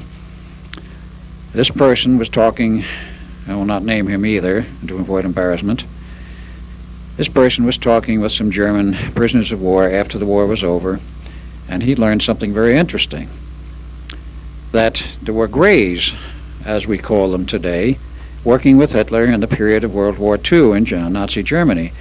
They came to Hitler and offered all kinds of additional technology, and Hitler was, of course, becoming a little desperate in 1941 even. He didn't think he was going to lose, but he was certainly accepting offers of help. And they offered him, again, all kinds of technology in addition to what he already had. And the price that they wanted was that for genetic experimentation they wanted some of the Aryan people. And Hitler told them there is no way you're going to touch them. He says, you can go take all the people you want out of the concentration camps. I don't give a damn about them. And that reputedly is what happened. The Greys came in, they gave the help that was promised, and then took large numbers of people out of the concentration camps. I hear rumors to the effect that about 250,000 prisoners from the concentration camps they've never been able to account for because they just plain disappeared. So that was the help that he got, apparently, from two sources, if that's correct. I know it's correct on the Pleiadeans. I do not know for certain about the Greys. I have a single source information on that only. But in any case, regardless of the amount of help he had, he was overwhelmed by sheer numbers of troops, of planes, of tanks, of military, the militia from the world that united against him. And of course, we helped the Russians very heavily during the period when he was invading Russia. And the Russians turned eventually on Hitler. He came very close to winning in Russia, but the winter killed him. The winter is what ruined it. Where were these Iranians and the other aliens that were working in the Montauk Project during the war? Weren't they helping the United States at that time? To the best of my knowledge, no. I can only say to the best of my knowledge. There were some Greys and there were some reptilians on the planet at that time. But apparently the United States was not getting any alien help, either for the Philadelphia experiment, during the period of that experiment, let's see, the 40s, or until after the war was over. A major change came in the United States government administration, in the military setup and administration, and in attitudes within government in 1947. There was a major turning point, because you then had the Joint Chiefs of Staff set up. You already had the Pentagon, but you didn't have the entire hierarchical structure, which we have now in the military. You had the way was made for the Secretary of the Air Force, who did not exist until 1952, I believe, when the separate Department of the Air Force was formed. But you had another change. All of the old-timers from the military and the Navy were mustered out, were given their discharges, and of course my demise came in 47 as Edward Cameron. I was no longer being covered by Hal Bowen Sr., who was the director of the Office of Naval Engineering and then later the first director of the Office of Naval Research. He was retired in 47. Another thing happened, and this is very significant.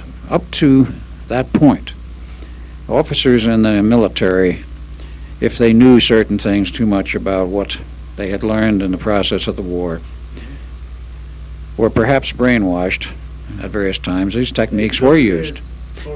But they were not done in, they were not murdered, they were not transferred into a new personality. This type of treatment, which starts with the advent of the CIA officially in 1947, actually it existed 2 years prior, and was formed of the captured chief, SS Chief Galen, and all of his crew, which were smuggled into the U.S. and became the backbone of the CIA and was not acknowledged as the CIA until Truman formally made a... SS guys right, many, and became the backbone of the new KGB. Right. But in any case, in 1947, the CIA formally came into existence, and that seemed to be the turning point for treatment of people who knew too much. Typically, the treatment thereafter was you just shoot them, do them in. If you couldn't do that for certain reasons otherwise, then you totally brainwashed them and gave them a new personality.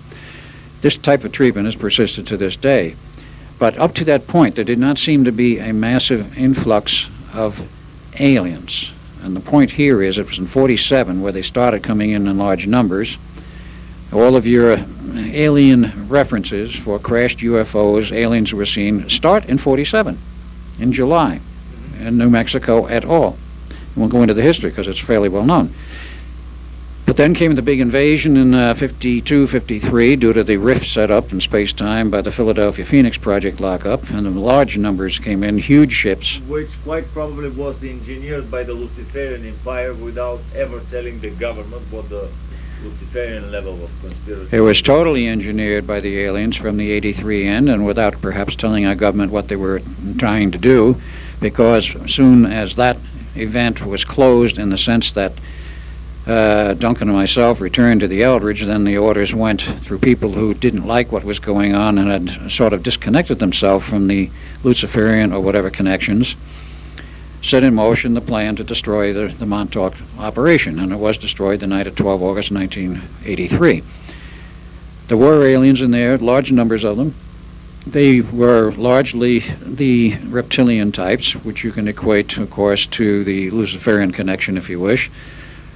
There were the Draconians, there were other Orions, there were other Orion types who were not reptilian. There were Syrians from Sirius A, who were the technical backup, as well as the Leverons. And you had others who were along there for the ride, like from Antares, who didn't do anything but observe, and they didn't seem to aid one side or the other. What their purpose was, I have no idea, but they were totally human in appearance, and they were very friendly. And there were the Greys. They were underfoot, and other such groups. But the alien connection only became large and sizable with all of it went with it after 1954, when Eisenhower signed the treaty. So we have here a change of alien races, different from these that were helping the Germans. Yes, yes, there was a change. Say that this is a conflict on a terrestrial level, global level, between the several superpowers, America, Germany, and Russia. On an alien level, between the Pleiadeans helping the Germans and all of the others helping the United States. And finally, on a celestial level, between the Agarthians and the Arimanians. Well, who were the Bafat supposedly lived under the pyramid that Billy Myers talked about? I can't figure where they fit into this. Now, that's another story, but Giza let me make one other point here. In 1953, Roosevelt, of course, was dead by then, and we had Eisenhower. So what happens? Eisenhower is again approached by the Pleiadians to make a deal and help humanity. They were much concerned about helping humanity after the war was over, which they said would happen and so forth. And Roosevelt said, Eisenhower in this case said, all right, what do you have in mind? He says, well, we'll help you with the spiritual development of mankind and give you other aid and assistance, but the first thing we insist on is the entire nuclear stockpile be destroyed. Well, of course, the military got into this for the conferences, and there was no mind at that time with the United States then appearing to be number one honcho on Earth with its nuclear stockpile and so forth. It was not about to destroy it and put ourselves into a untenable military position when the Russians already had nuclear weapons and it was expanding into other areas, and they knew it would happen. So the offer was turned down, the Pleiadians left, and of course the deal was made 1 year approximately later with the Greys. Not the little tiny ones, but apparently the larger ones who were the leaders, if you will, of the Grey movement, which may have included the large, tall 7-footers, but the information is that it was with the 4.5 or 5.5 foot Greys that the deal was made. The little ones are essentially clones. So they made this deal, and large numbers came in. Reptilians came in because they were the keepers of the Greys, and so forth and so on. The Pleiadians, in the meantime, didn't leave. They sort of snuck into the background. And I understand about a year later, approximately, after the 54 agreement, the Pleiadians came back again, and a partial deal was made with the U.S. government to provide them and build for them large bases underground in the Four Corners area of the United States. And the Pleiadians have remained in a very strange status because there are many groups of Pleiadians, as there are many groups of Orions. It's a federation of 400 planets, so right. You can imagine all the different factions and so on. Right, there are Pleiadians. Billy Myers' Semyaze group is basically a private group of about a dozen individuals that have an interest in our planet. Right. Association. Yeah. Right. There is another group that I know of that has a definite interest in this manner. And there's a group of Pleiadians who are accused of being turncoats, who are working with the U.S. government and turn up in all of the underground torture mills as observers. I have one particular person who escaped from one of those who told that to me personally. And yet there are other Pleiadians who profess interest in the Earth, and of course then there's a main Pleiadian council which says non-interference policy is the rule. That's been reversed in the last year.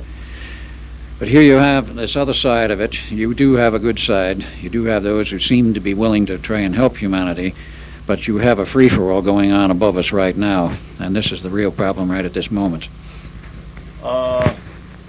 In my in my studies of the Billy Myers contactee journals and the philosophies of the Pleiadians, I've realized that basically the whole philosophy of the Pleiadians can be summarized in a very brief sentence that they do not believe in the Trinity, that they believe in the creation, not in a creator, but in the whole universe that is equivalent to the creation, and that this creation has no personality. The personality business is the first paragraph of the Lucifer Manifesto, according to the Urantia book. This is the key point, the turning point, that the major divider line between the Luciferian and the Trinitarian empire from the viewpoint of philosophy.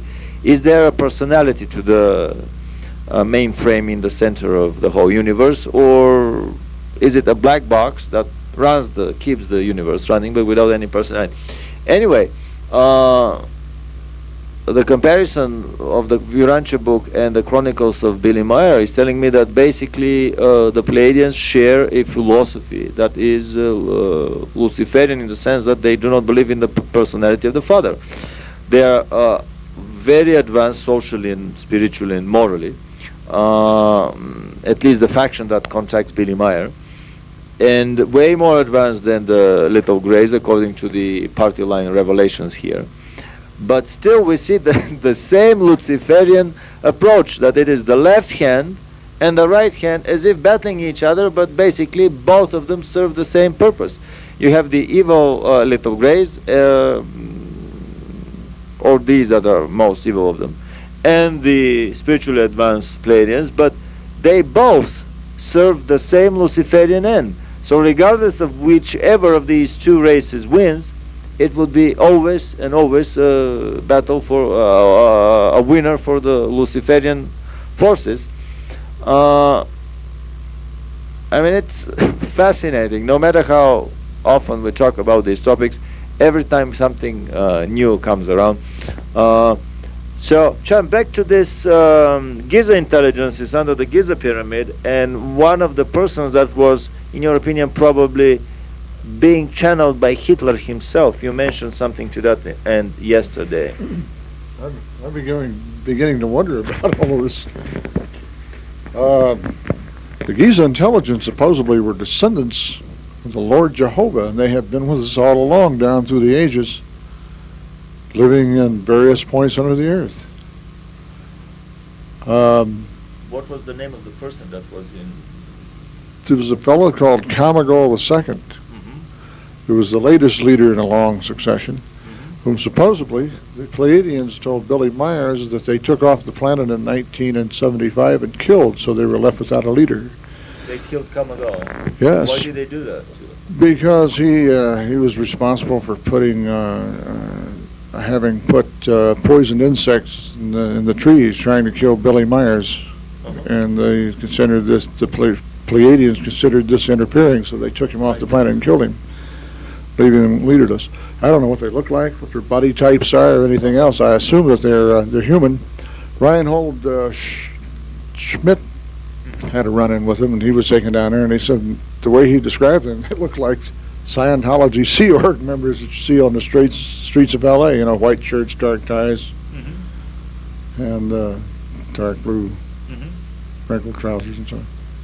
So I don't know. I'm trying to solve a mystery here myself. That's all I had to go on, really, and I was trying to... that Kamagol was probably the entity, the very entity that was entering into Hitler during these mass... I thought he was part of the negative group that was trying to influence the Third Reich in a negative way through these occultic spiritual means.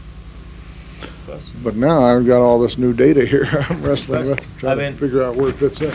Obviously the universe is way more complex than anything that we are talking here. We're probably barely scratching the surface of the overall involvement between material terrestrial, extraterrestrial alien races, and super material celestial levels of management and conspiracies. What would you say about, I don't know, what are your, how should I say, philosophical or spiritual feelings about the Third Reich? What I'm interested here is basically what is in this whole mishmash of aliens and secret terrestrial societies, what is the place of the Luciferian management structure. What are your feelings about this? Well, it's a rather difficult question to answer. How do I feel about the possible connections with the Luciferian group? If you go back into the history of the United States, there's a man by the name of Stan Deyo who wrote a book now out of print entitled The Cosmic Conspiracy, detailing the early history of the United States and some of the symbology which was used by our founding fathers and tracing back where it really comes from. If you also look at not only Stan Deyo's data, but you also consider the Book of Urantia, which I believe you have quoted more than once, Vladimir, the Luciferian rebellion was a rebellion against authority, rigid, non-yielding authority, where there was no freedom of thought or freedom of action. And this was the basis on which the United States was founded, against the authority, the unyielding authority of Europe, both financial and political. Or you might say, in the case of Europe in those days, both financial and monarchical, because every nation in Europe at that time was a monarchy. The rebellion was against this rigid control and set up a free nation where people could think for themselves, do what they wanted within the constitutional guidelines, and there was guaranteed non-interference in various things, and of course no personal income taxes, and a number of other things which are totally unique from the European hierarchy as it existed.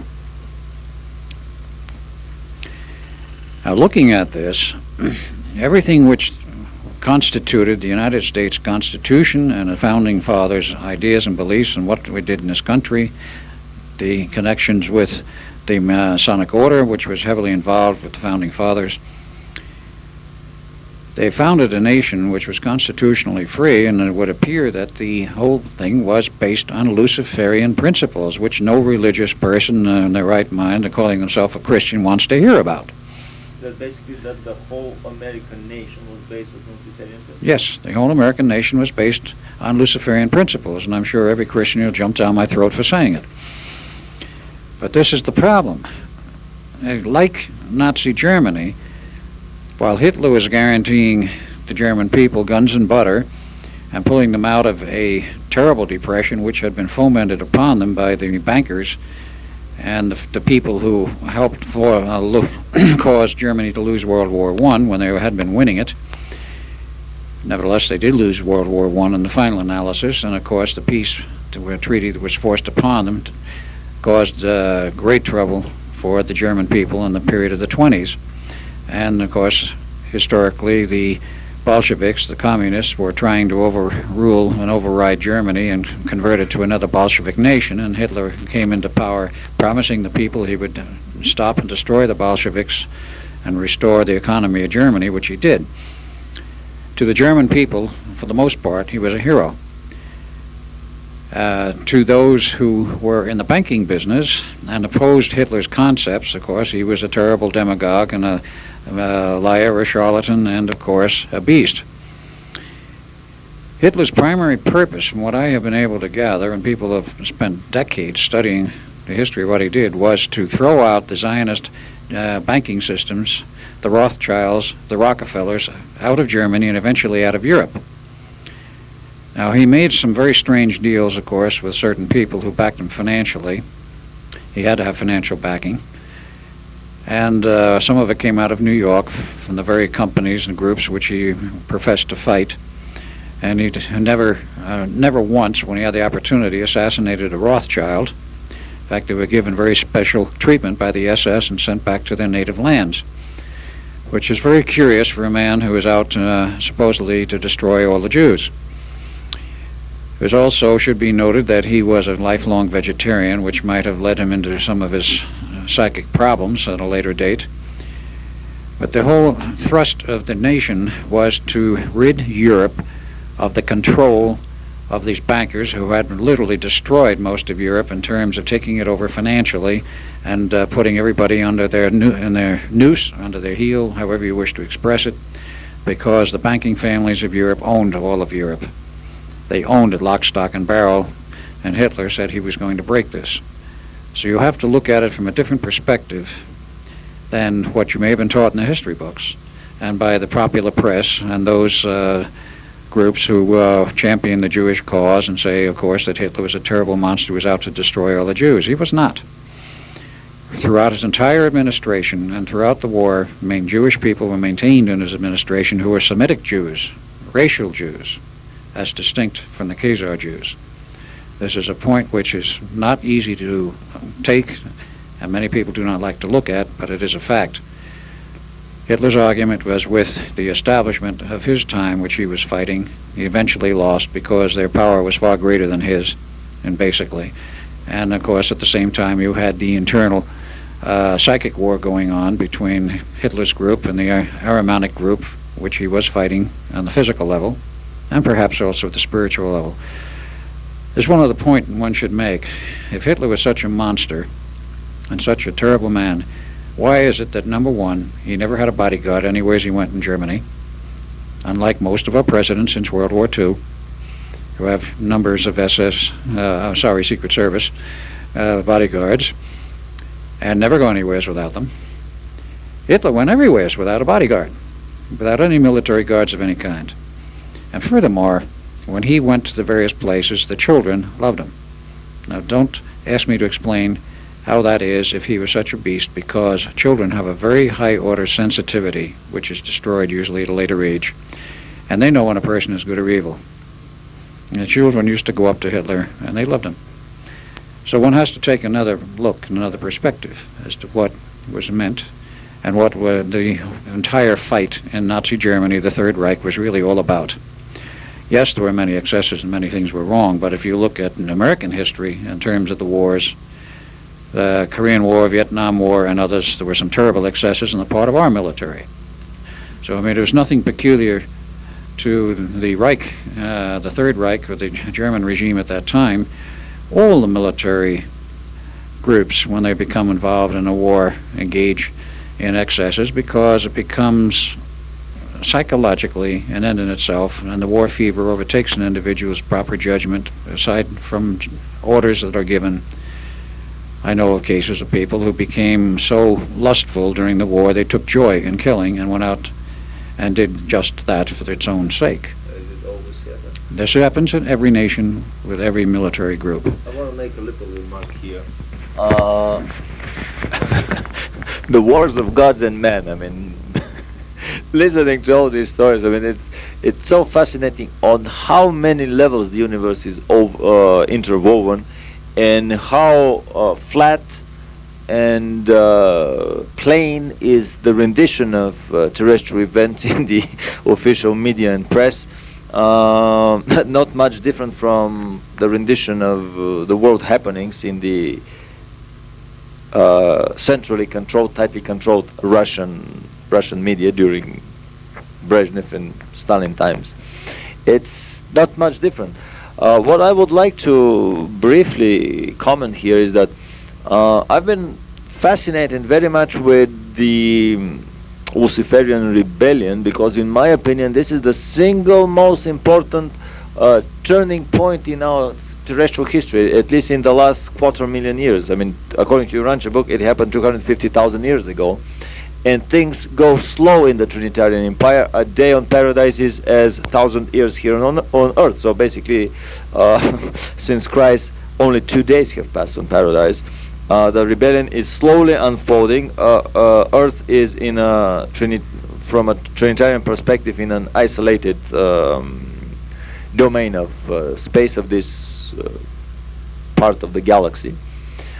But the joining of the planetary chief, the planetary prince, the joining of Prince Caligustia to the Luciferian side, opened the planetary gates wide to the visits of many aliens that otherwise would have never been allowed on the planet by the Trinitarian management, if it was all working as it was supposed to do.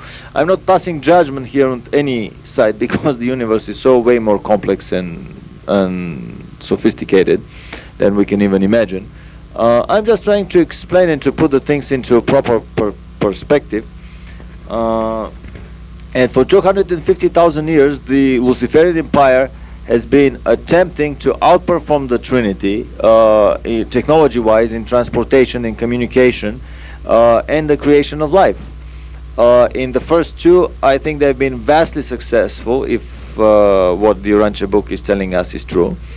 In the last third, in the creation of life, we see all these heroic efforts here on our planet with all the underground government facilities, feverishly engaged in genetic engineering, shoulder to shoulder with the Nordics, from the Germans from the South Polar Colony, from the city of New Berlin, supposedly to have 2 million people population, with dozens of alien races, all involved under the orchestration of the Luciferian Empire. It's a major effort that goes on not only on our planet, but probably on all the other planets that are still under different stages of the Luciferian control.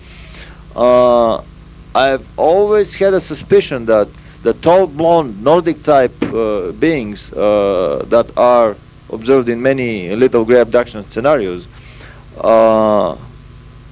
they may be the Germans from the South Polar Colony that are doing on a much grander scale the same experiments that they did in the 30s and 40s in the German concentration camps. Later on, they did them in broader level on the South Polar Colony, and here they are doing them on a continental level. Basically, all of the United States is involved in these experiments. Back to the Luciferian Empire and how this empire works on a political level to influence the political events of our country. We have a good collection of tapes that basically trace the relationship of Freemasonry to the Luciferian side of the equation, the relationship of the Order of the Illuminati to the same side, or smaller orders, university fraternities of the type of Skull and Bones, political associations like the Council of Foreign Relations and the Trilateral Commission, or whole broad political movements on our planet. It is no secret to anyone that communism was created by the Illuminati. 1st of May, the International Communist Solidarity, Proletarian Worker Solidarity Day was the Illuminati was founded May 1st, 1776 in Bavaria by Adam Weishaupt. Communism has been basically a new name for Illuminism, as have been Bolshevism and Italian fascism and President Bush's New World Orderism, if I may call it like this. I mean, these are just new shades of the, it is all the same Illuminism, which is basically Luciferianism. So, I mean, if I try to summarize this all, I mean, what happened with the best intention, the Promethean metaphor to bring the fire down to the oppressed and downtrodden earthlings, to steal the fire from the gods and to get punished, severely punished for that. I mean, these were incredibly good intentions, but looking at all these dealings with underground Frankensteinian factories, my whole archipelago of Frankensteinian factories operating full blast in the United States, all these mind control and horrific eradication experiments of policies against everybody who is against the government policy. Where's the empire of evil? Is it on the other side of the curtain, or is it on this side of the curtain, or is it just the Luciferian empire that is the evil empire? I'm not passing judgment, I'm just remembering this line of the Bible that says, well, you shall judge them by their fruit. Pogo once summed it up. Pogo Possum, he said, we have met the enemy and he is us. So, Chad, let's see how much we have left here. Well, I'm curious, Al, what attracted the Germans to Antarctica? Is there a firm answer on that, or? That's the topic of our next tape. We have 2 minutes left. Let's wrap it up with a grand closing. What a great lead-in. Well, listen, I mean, consider how far we have come in ufology as a study over the years. In the beginning, there was a handful of us, and we were asking the question, is there a UFO? What are those things flying in the sky? And we've made quite a bit of progress. Now we're up to the point of where we're discussing alien races, their technology, their women, their good structures. I mean, that's quite an accomplishment. So, well, We have nothing in our hands to play with. we will encourage all of our viewers to duplicate these tapes, to pirate these tapes as much as possible, because this is how the word is spread around. Actually, we will make it a condition for the usage of these tapes that if the tape is seen by someone, then it has to be duplicated and sent to at least one of his friends, to be pirated and sent to at least one of his friends. We have a long list of tapes available on the tapes that we did interviews with Bielek on the Philadelphia teleportation experiment and the Phoenix time tunnel experiment as a last-ditch effort by the Luciferian empire to put the illuminated eggs into as many baskets as possible, kind of an evacuation scenario. There are other tapes on the German secret flying saucer and anti-gravity experiments, and the secret space programs run by the superpowers at this present time, and so on. So anyone who is interested in these tapes can give us a call in Los Angeles at area code 310-473-9717. Once more, 310-473-9717. And this will be the end of this brilliant interview on a topic that I never imagined was so interesting and complex. The connection between the German fascism with the orders of alien and even higher orders of celestial beings, all under the guidance of the Luciferian empire. Thank you very much for your attention.